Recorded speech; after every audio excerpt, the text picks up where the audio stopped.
All right. It's been a while since I've managed to get doing things with the stuff video posted.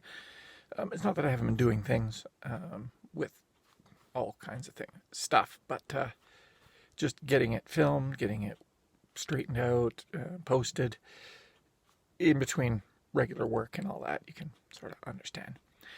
This is just a quick little one. I've salvaged some old battery packs. So they're all below 80% of their original size and not size. What do you call that? Rating, capacity. That's the word, capacity. And I've got a couple old cameras that need replacements for their battery packs, and I don't really have anything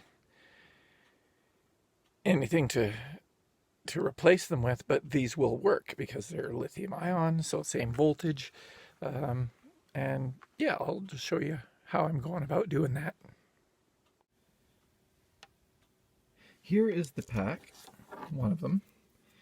I can't remember what they're out of, but they use them for a certain length of time, and now these are down to probably half of what their original capacity was. So not huge.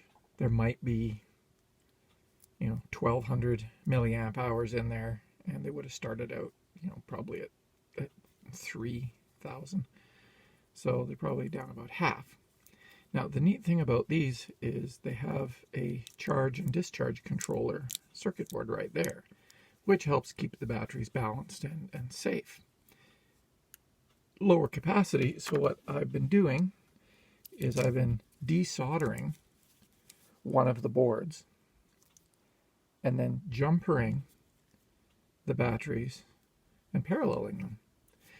I've left the temperature sensor. It's actually in between the four cells. And the other thing you make sure before you do this is that they have the same starting voltage. So whatever the one bank was at, they made sure they had the same voltage, and that's how I lined them up and then soldered them together. Now what I can do is cut off this connector, since, well, I don't have the counterpart to plug it into. But by putting voltage down on the red and black there, at about 8.5 volts, somewhere around there, I don't need to worry about it being too super accurate, because this charge board will protect the cells. It'll prevent them from overcharging or over discharging. It actually cuts them off. So this giant, larger pack now likely has the same capacity as what the original pack was. As long as I don't, drain it down repeatedly and continuously, it'll probably last for quite a while. I'm going to do that with a few. So let's say this comes out at about 2000 milliamp hours. Well, the one camera battery pack for the video camera I have originally was only 800 milliamp hours. So this is slightly larger. So I'm actually going to stick it to the back of the little slide-on battery pack and run the wires inside and parallel with the cells that are there. Again, making sure that they have the same voltage. Then I can actually just take the pack off the camera, put it on the charger, and it'll charge what's left of the batteries in there, charge these. This charge controller will help protect these a little more. Actually, the one in the other cells, so I could probably just go with a straight pack. Anyway, it's a way to do some things with the stuff.